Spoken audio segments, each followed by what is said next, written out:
So students, again as usual we are here for study the 8th class science book and we are studying the second lesson.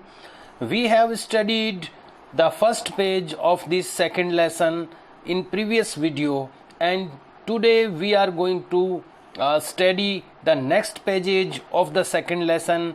As you know, the second lesson's name is सूक्ष्म जीव मित्र एवं शत्रु. बात कर रहे हैं हम यहाँ पर सूक्ष्म जीवों की जो हमें आँखों से दिखाई नहीं देते हैं. वो इतने सूक्ष्म होते हैं कि उनको देखने के लिए हमें सूक्ष्मदर्शी का प्रयोग करना पड़ता है, जिसको हम माइक्रोस्कोप कहते हैं. माइक्रोस्कोप में ही हम केवल सूक्ष्म जीवों को देख पाते हैं. बिना माइक्रोस्कोप के केवल आँखों से ये सूक्ष्म जीव हमें दिखाई नहीं देते हैं. और हमने पिछले वीडियोस में ये भी पढ़ लिया था कि सूक्ष्म जीवों को मेनली 4 कैटेगरीज में डिवाइड किया गया है. 4 वर्गों में इनको बांटा गया है, जो कि आप देख पा रहे हैं स्क्रीन पर. जीवाणु, कवक, प्रोटोजोआ और शैवाल, ये 4 जो प्रकार हैं सूक्ष्म जीवों के. सूक्ष्म जीव फिर से मैं आपको बता दूं, we can say it microbes in English में हम इनको माइक्रोब्स कहते हैं. सूक्ष्म जीव ये कहलाते हैं. जैसा कि नाम से ही पता चल रहा है कि सूक्ष्म मीन्स आँखों से नहीं दिखने वाले इतने छोटे जीव सूक्ष्म जीव कहलाते हैं. But these are organism also, लेकिन ये जीव भी हैं. भले ही ये सूक्ष्म हैं लेकिन ये जीव हैं. एक और टाइप का, इन चारों ही टाइप से अलग एक और जो सूक्ष्म होता है, लेकिन वो इसको सूक्ष्म सीधा हम जीव नहीं कह सकते हैं. ये जीव भी हैं और निर्जीव भी है. सजीव और निर्जीव दोनों के बीच की कड़ी इसको बोला जाता है, जिसको विषाणु कहते हैं, जिसको वायरस कहते हैं. अभी वायरस के प्रभाव से हम सभी लोग घरों में बैठे हैं. मैंने पिछले वीडियो में भी इसकी चर्चा की थी. इसके बारे में हमने डिस्कशन किया था कि अभी जो कोरोना वायरस चल रहा है, दैट इज़ आल्सो ए विषाणु, that is also a virus. वो भी एक वायरस है. और वायरस जब तक बॉडी के बाहर रहते हैं, जब तक कहीं और वो बाहर किसी सरफेस पर रहते हैं, किसी सतह पर रहते हैं, तब तक वो निर्जीव की तरह बिहेव करते हैं, व्यवहार करते हैं. लेकिन जब वो बॉडी के, किसी ह्यूमन बॉडी के या किसी ऑर्गेनिज्म के, किसी सजीव के अंदर चले जाते हैं, तो वो सजीव की तरह व्यवहार करने लगते हैं. वो अपने जैसी मल्टीप्लाई करने लगते हैं. वो अपने जैसी अनुकृतियाँ, अपने जैसे क्लोन बनाने लगते हैं. और हजारों लाखों की तादाद में वो अंदर एक वायरस, हजारों लाखों वायरस पैदा कर सकता है अपने खुद के तरह के. तो लेकिन ये इसका व्यवहार किसी भी बॉडी के अंदर जाने के बाद में ये डिस्क्लोज होता है, ये स्टार्ट करता है अपना बिहेवियर दिखाना. बाहर ये निर्जीव की भांति पड़ा रहता है. न तो ये कोई भोजन करता है बाहर, न ये उत्सर्जन करता है, न श्वसन करता है. तो जो भी कैरेक्टरिस्टिक्स होते हैं किसी भी जीव के, किसी भी ऑर्गेनिज्म के, जो भी कैरेक्टरिस्टिक्स होते हैं, जो विशेषताएं होती है जीव की, वो कोई भी विशेषता ये शो नहीं करता है जब ये बाहर रहता है. लेकिन जैसे ही ये अंदर जाता है तो ये जनन करने लगता है, ये भोजन करने लगता है और ये कुछ विशेषताएं सजीव की दिखाने लगता है. तो हम लोगों ने पढ़ा था विषाणु के बारे में और ये चीज़ हमने इसमें पढ़ ली थी. कई रोग जो हैं वो विषाणुओं के कारण होते हैं, जिनमें जुखाम, इन्फ्लुएंजा, खांसी, ये सब विषाणु के द्वारा यानी वायरस के द्वारा होने वाले रोग हैं. और अब इसमें कोरोना का भी नाम इसमें ऐड हो जाएगा. कोरोना जो एक बड़ी एक पेंडेमिक के रूप में सामने आ रही है, महामारी, विश्वव्यापी महामारी के रूप में सामने आई है. ये भी एक वायरस है. बहुत प्रकार के वायरस होते हैं और हर वायरस उसका स्ट्रक्चर अलग टाइप का होता है, उसकी बनावट अलग टाइप की होती है, उसके अंदर जो डीएनए आरएनए होते हैं वो अलग टाइप के होते हैं. तो हर वायरस से निपटने के लिए अलग प्रकार की मेडिसिन की ज़रूरत होती है, वैक्सीन की ज़रूरत होती है. कोरोना भी एक नया वायरस है जिसका स्ट्रक्चर, जिसका डीएनए आरएनए, ये इसको कैसे ख़त्म किया जा सकता है, इस खास तरह के स्पेसिफिक डीएनए आरएनए से कैसे निपटा जा सकता है। तो ये इसके लिए बड़ी रिसर्च चल रही है पूरी दुनिया में, और इसकी मेडिसिन, इसकी वैक्सीन खोजने के लिए प्रयास चल रहे हैं। और भी कुछ रोग हैं जो कि वायरस से ही पैदा होते हैं। तो इनमें हमने पढ़ा था कि टीबी का जो रोग होता है, जिसको क्षय रोग कहते हैं, टीबी का रोग और टाइफाइड रोग, ये भी इसी से ये टीबी जो है ये अतिसार व मलेरिया प्रोटोजोआ द्वारा होते हैं, और टाइफाइड व टीबी जीवाणु द्वारा होते हैं। तो यहाँ पर ये वायरस के द्वारा होने वाले रोग नहीं है, टीबी वगैरह ये जीवाणु के द्वारा होने वाले हैं, यानी बैक्टीरिया के द्वारा। यहाँ बात कर रहे हैं अपन जीवाणु की, तो जीवाणु के द्वारा ये इन्फ्लुएंजा, फ्लू जिसको बोलते हैं, सर्दी जुकाम, खांसी, ये सब वायरस के द्वारा। इसी के अलावा कई बार बुखार चढ़ जाती है तो इसको वायरल फीवर के नाम से हम जानते हैं। तो ये सब चीज़ें हम लोग पिछले वीडियो में पढ़ चुके हैं, इसलिए मैं लाइन टू लाइन आपको नहीं बता रहा हूँ। मैं केवल एक तरह की समरी यहाँ पर आपको आपके सामने शो करने की कोशिश कर रहा हूँ, ताकि आप इस सब्जेक्ट से जुड़ जाएं, आप इस लेसन से जुड़ जाएं जो कि हम पढ़ने जा रहे हैं, जो हम पढ़ रहे हैं। पेज नंबर 2 पर only there are some figures are shown, कुछ फिगर्स यहाँ पर शो किए गए हैं, इनके बारे में भी हम डिस्कशन कर चुके हैं। We have also discussed about the structure of virus, as you can see on the screen, this is the figure of an virus. ये एक वायरस का फिगर आपको दिख रहा होगा। कोरोना वायरस का फिगर भी आपने देखा होगा कहीं मीडिया में, टीवी पर, तो वो भी लगभग इसी टाइप का आपको फिगर दिखता है। और अब हम पढ़ने जा रहे हैं नेक्स्ट पॉइंट, जो कि हमने पिछली बार नहीं पढ़ा था, और अब हम पढ़ने जा रहे हैं सूक्ष्म जीव कहाँ रहते हैं, where are these microbes live, ये कहाँ रहते हैं, ये माइक्रोब्स, ये जो सूक्ष्म जीव हैं, ये कहाँ रहते हैं। तो आइए पढ़ते हैं इसके बारे में। सूक्ष्म जीव एक कोशिक हो सकते हैं, जैसे कि जीवाणु, कुछ शैवाल एवं प्रोटोजोआ, अथवा बहुकोशिक जैसे कि कई शैवाल एवं कवक। तो ये दोनों टाइप के हो सकते हैं। ऐसे एक कोशिका के जिसका बॉडी पूरी कंप्लीट बॉडी एक ही कोशिका की बनी हो, ऐसे सूक्ष्म जीव भी हो सकते हैं। और जिनमें एक से थोड़े ज़्यादा कोशिकाएं हो, ऐसे सूक्ष्म जीव भी हो सकते हैं।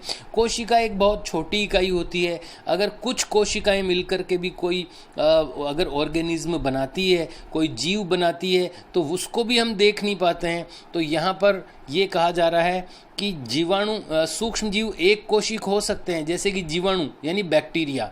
तो जो जीवाणु जो होते हैं वो एक कोशिक होते हैं, और कुछ शैवाल जो होते हैं एवं शैवाल व प्रोटोजोआ, तो ये तीन चीज़ें जो है ये एक कोशिकीय के अंदर ये बताई जा रही है। जैसे जीवाणु, शैवाल और प्रोटोजोआ, ये एक कोशिकीय जीव के उदाहरण हैं, एक कोशिकीय सूक्ष्म जीव के उदाहरण हैं। जबकि कुछ बहुकोशिकीय सूक्ष्म जीव भी हो सकते हैं, जैसे कि शैवाल एवं कवक की, शैवाल की भी 2 प्रजातियां होती है। कुछ शैवाल एक कोशिकीय होते हैं, वो एक कोशिकीय सूक्ष्म जीवों के अंतर्गत आएंगे, और कुछ शैवाल बहुकोशिकीय भी होते हैं, जो बहुकोशिकीय सूक्ष्म जीवों के अंदर आएंगे। तो यहाँ पर बताया गया है कि सूक्ष्म जीव दोनों ही प्रकार के हो सकते हैं। एक कोशिका से बनने वाली बॉडी के भी सूक्ष्म जीव हो सकते हैं, जिनकी कंप्लीट बॉडी एक ही कोशिका से मिलकर बनी है, एक कोशिकीय कह सकते हैं उनको, जैसे कि जीवाणु, शैवाल और प्रोटोजोआ। और बहुकोशिकीय जिनका शरीर, जिनकी बॉडी एक से ज़्यादा कोशिकाओं से मिलकर बनी है, उनको वो उस टाइप के भी सूक्ष्म जीव होते हैं, जैसे कि शैवाल और कवक। यह बर्फीली शीत से उष्ण स्रोतों तक हर प्रकार की परिस्थिति में जीवित रहे हैं। यानी ऐसा देखा गया है कि जो ये सूक्ष्म जीव जिनको बताया जाता है, सूक्ष्म जीव जो हैं वो हर प्रकार के एनवायरनमेंट में मिलते हैं। बर्फीली शीत से, यानी जहाँ पर बर्फ जमी है, ऐसी सर्दी से लेकर गर्म स्रोतों तक, गर्म पानी के जो स्रोत हैं या जो गर्म स्थान है दुनिया के, वहाँ हर प्रकार की परिस्थिति में ये सूक्ष्म जीव जीवित रहते हैं। यह मरुस्थल तथा दलदल में भी पाए जाते हैं। दलदल जो है मरुस्थल, इसका मतलब ये कहना चाह रहा है कि हर प्रकार के एनवायरनमेंट में, वो चाहे मरुस्थल हो, रेतीला या दलदल हो, जो कीचड़ जिसको हम बोलते हैं, सब प्रकार के एनवायरनमेंट में, सिचुएशन में सूक्ष्म जीव पाए जाते हैं। ये मनुष्य सहित सभी जंतुओं के शरीर के अंदर भी पाए जाते हैं। मनुष्य के शरीर में भी, हमारे शरीर में भी हजारों लाखों बैक्टीरिया होते हैं, हमारी लार में भी बैक्टीरिया यानी जीवाणु होते हैं। तो बॉडी के अंदर भी बहुत सारे वायरस भी हो सकते हैं, लेकिन वो वायरस हमें नुकसान नहीं पहुंचाते हैं, हमारी बॉडी उसके हैबिचुअल हो जाती है। ये नया वायरस है कोरोना, इसके बॉडी इसके हैबिचुअल अभी नहीं हो पाई है अपनी, इसलिए इसका जो डिसएडवांटेज है वो हमारी बॉडी में दिखता है। तो ये यहाँ पर ये कहा जा रहा है कि मनुष्य के शरीर में भी बहुत सारे जीवाणु होते हैं।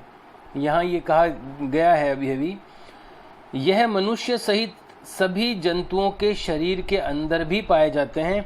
कुछ सूक्ष्म जीव दूसरे सजीवों पर आश्रित होते हैं, जबकि कुछ अन्य स्वतंत्र रूप से पाए जाते हैं।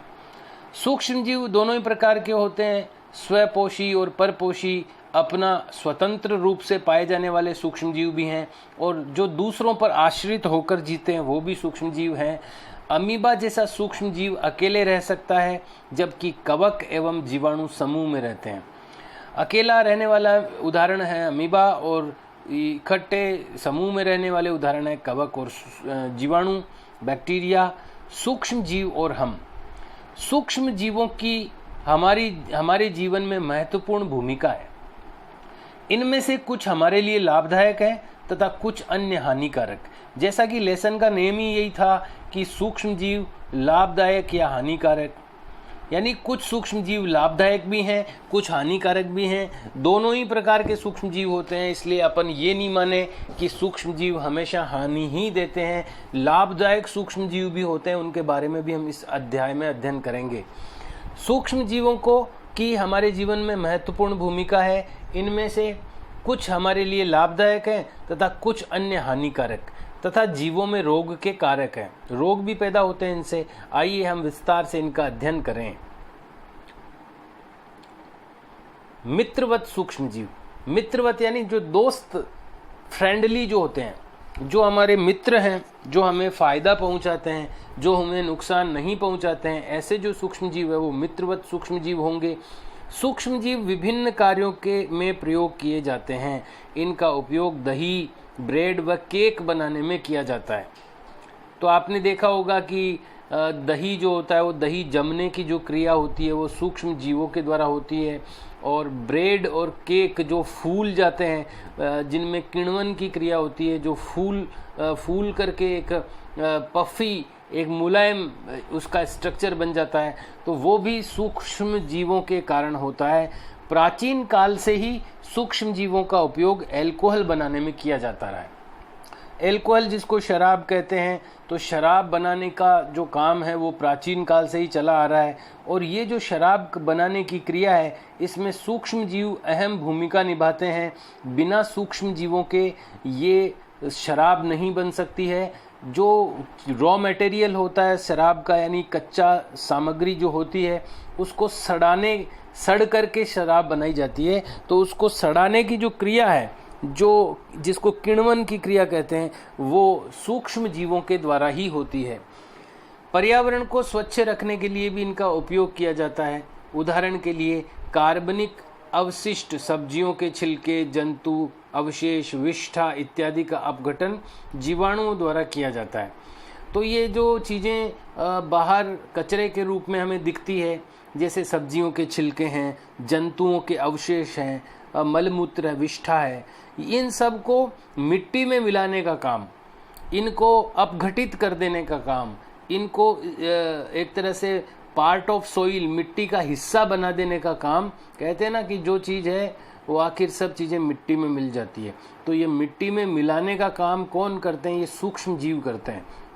तो उदाहरण के लिए कार्बनिक जो अपशिष्ट है, लेकिन ये कार्बनिक चीज़ों को ही अपघटित कर पाते हैं। इसीलिए हम कहते हैं कि अकार्बनिक चीज़ों का उपयोग कम से कम करना चाहिए, जैसे कि प्लास्टिक वगैरह है, इनका अपघटन संभव नहीं होता है। लेकिन जो कार्बनिक चीज़ें हैं जो जीवों से प्राप्त होती है, भले ही वो प्लांट्स हों चाहे ऑर्गेनिज्म हों, लिविंग बीइंग्स हों, तो इनसे प्राप्त होने वाली चीज़ें जो होती है उनका अपघटन हो सकता है, वो पुनः मिट्टी में मिल सकती है। ये चीज़ें, ये जो अपघटन की क्रिया है, ये भी इसका मतलब ये जो स्वच्छता करने के काम है, यानी इन कचरे को मिट्टी में मिलाने का काम, यानी स्वच्छता का जो काम है, ये भी अपघटन जीवाणुओं द्वारा किया जाता है तथा हानि रहित पदार्थ बनते हैं। और इसके अपघटन से जो पदार्थ बनते हैं वो हानि रहित बनते हैं। स्मरण कीजिए, जीवाणुओं का उपयोग औषधि उत्पादन एवं कृषि में मृदा की उर्वरकता में वृद्धि करने में किया जाता है। तो जीवाणु जो होते हैं वो औषधियों का, कई प्रकार की दवाइयाँ बनाने में जीवाणु काम आते हैं। कृषि में मृदा की उर्वरकता बढ़ाने में जो खाद बनती है, खाद बनाने में भी बैक्टीरिया वगैरह काम आते हैं। मैंने कल ही एक डिस्कशन में पता लगा मुझे कि अगर अपन घर में खाद बनाना चाहें तो एक ड्रम के अंदर अपन रसोई में जो भी कचरा बचता है, जैसे रोटी है, कोई सब्जियों के छिलके हैं, फलों के छिलके हैं, जो भी रसोई का कचरा है, वो अगर अपन एक ड्रम में डालते जाएं और उसमें एक बैक्टीरिया की कोई शीशी आती है वो डाल दें तो वो एक बहुत ही अच्छा खाद बन सकता है। उस ड्रम में अपन सब्जियां वगैरह लगा सकते हैं। तो ये भी एक रसोई की बगिया कह सकते हैं इसको। तो इसमें भी बैक्टीरिया बड़ी अहम भूमिका निभाते हैं। और ये मृदा की उर्वरकता में वृद्धि करने के लिए जो खाद बनाने की प्रोसेस भी बैक्टीरिया से होती है, सूक्ष्म जीवों से होती है, जीवाणुओं से होती है। लेकिन यहाँ बात हो रही है नाइट्रोजन स्थिरीकरण की। तो हमने पढ़ा है पिछले अध्याय में कि जो पेड़ पौधे हैं वो वायुमंडल की नाइट्रोजन का सीधा उपयोग नहीं कर सकते। वायुमंडल में सबसे ज़्यादा अगर कोई गैस है तो वो नाइट्रोजन है, लेकिन उसका डायरेक्ट यूज़ नहीं कर सकते पौधे। तो इसलिए अब नाइट्रोजन की ज़रूरत तो होती है पौधे को, लेकिन जो गैस वाली, जो वायुमंडल में गैसीय अवस्था में नाइट्रोजन है, उसका यूज वो नहीं कर पाते। तो वो मिट्टी के थ्रू नाइट्रोजन को लेते हैं। लेकिन वायुमंडल वाली नाइट्रोजन को मिट्टी में, नाइट्रोजनी पदार्थों में, मिट्टी में मिक्स करने का काम ये जीवाणु ही करते हैं, जो कि इस क्रिया को नाइट्रोजन स्थिरीकरण कहा जाता है। और इस तरह से पौधे नाइट्रोजन की पूर्ति करते हैं। तो ये काम भी ये जीवाणुओं द्वारा किया जाता है। तो हमने अभी देखा कि जीवाणु कितने हेल्पफुल हैं। अब सोचिए, अगर जीवाणु नहीं होंगे तो पौधों को नाइट्रोजन की आपूर्ति नहीं होगी, मिट्टी में, मृदा में कुपोषण हो जाएगा और पौधों को पोषण नहीं मिलेगा तो हमें उसका उत्पादन अच्छा नहीं मिलेगा। आर्टिफिशियल तरीके से हमें नाइट्रोजन की पूर्ति करनी पड़ेगी। इसी तरह बहुत सारी चीज़ें हमें प्राप्त नहीं हो पाएगी जो कि इसी से बनती है, जीवाणुओं के कारण बनती है। तो ये कितने मित्रवत हैं, अभी हमने इस बारे में पढ़ा। ऐसे ही एक दही व ब्रेड का बनाना, तो हमने अभी पढ़ा ही है जैसे ऊपर वाले पैराग्राफ में कि दही और ब्रेड ये जीवाणुओं के कारण बनती है। तो this is a point of this lesson also and we are reading this, और हम इसको पढ़ रहे हैं। आप कक्षा 7 में पढ़ चुके हैं कि जीवाणु दूध को दही में परिवर्तित कर देते हैं। हमने अपनी यहाँ पर पहेली आ गई, पहेली और बूझो, ये दो कैरेक्टर बार बार बीच बीच में आकर के कुछ ऐसी थिंकिंग बताते हैं जिससे हमें कुछ क्वेश्चन सोचने का अवसर मिलता है, कई चीज़ें नई भी पता चलती है। अगेन शी इज पहेली एंड शी इज़ थिंकिंग, वो पहेली है और वो सोच रही है। हमने अपनी माँ को गुनगुने गर्म दूध में थोड़ा सा दही मिलाते हुए देखा है जिससे दही जम जाता है। हमें आश्चर्य हुआ ऐसा क्यों होता है। तो आप भी जानते हैं जब दही को जमाते हैं तो उसमें जावन लगाने की अपनी सिस्टम रहता है। घरों में जब दही जमाया जाता है तो माताएं और उसमें जावन देती है और दही की कुछ मात्रा उसके अंतर्गत मिलाई जाती है। और ये जावन वास्तव में, उस जावन में सूक्ष्म जीव होते हैं जो कि उस दूध को दही में बदल देते हैं। दही में अनेक, अब ये प्रश्न अगर हमारे सामने आता है कि दही, दूध जो है वो दही में किस तरह बदल जाता है, तो शायद हम लोग पढ़ने जा रहे हैं उसका उत्तर। दही में अनेक सूक्ष्म जीव पाए जाते हैं जिनमें लैक्टोबैसिलस नामक जीवाणु प्रमुख हैं।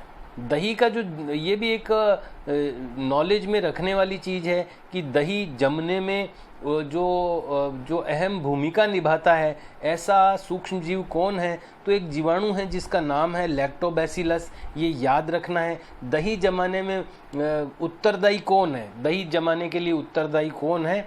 तो वो जीवाणु का नाम है लैक्टोबैसिलस।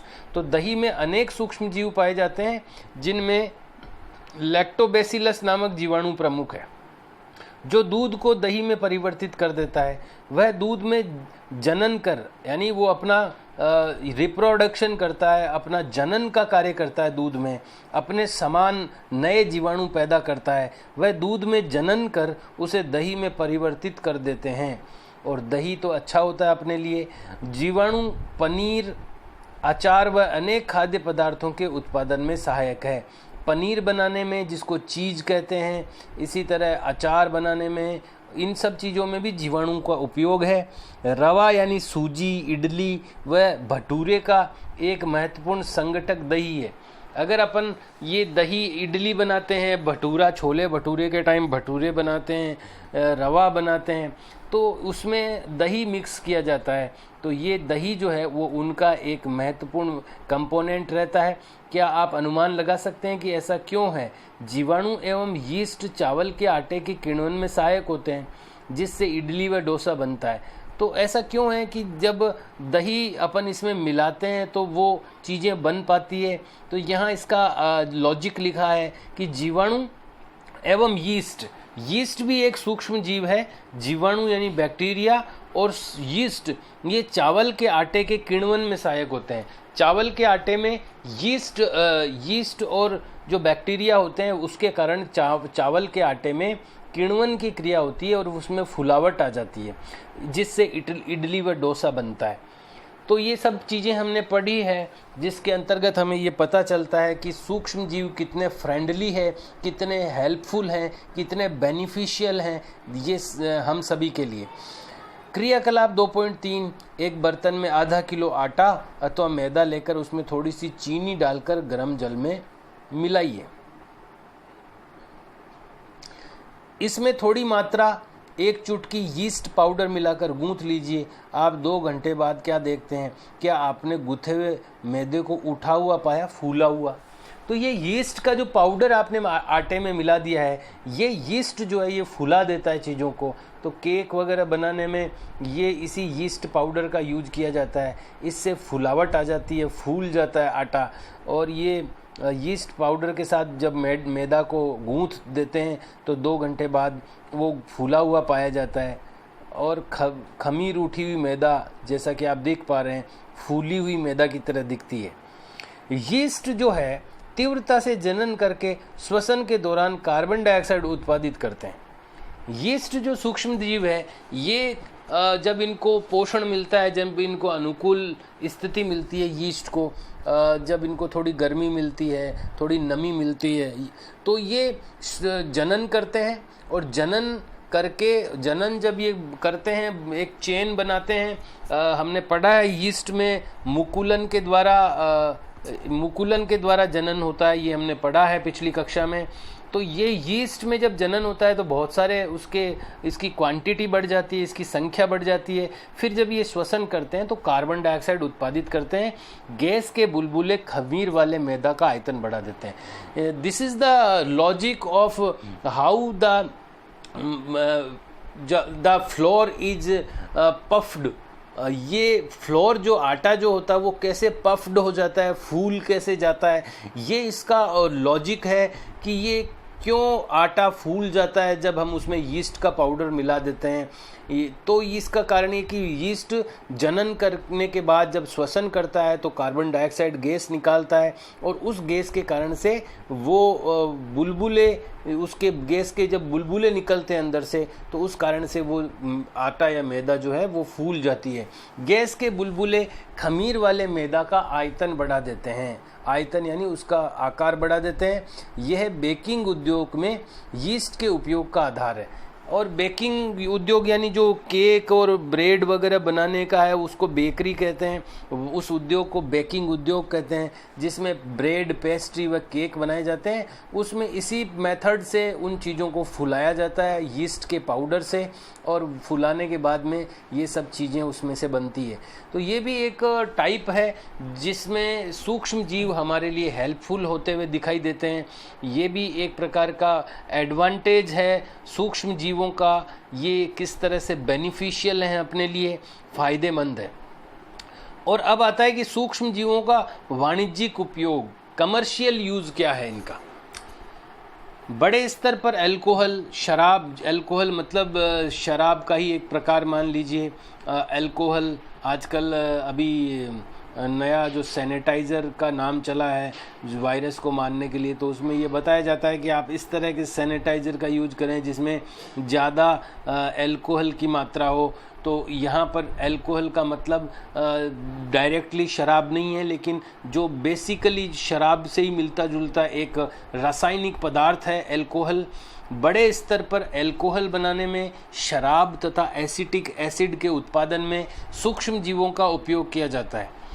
जौ, गेहूं, चावल व फलों के रस में उपस्थित प्राकृतिक शर्करा में यीस्ट द्वारा अल्कोहल एवं शराब का उत्पादन किया जाता है। तो जब बात करते हैं हम इसके कमर्शियल यूज़ की, सूक्ष्म जीवों के कमर्शियल यूज़ की यानी वाणिज्यिक उपयोग की, तो ये इससे शराब जो है, ये जो मेन प्रोडक्ट जो है शराब बनाने में इसका उपयोग होता है।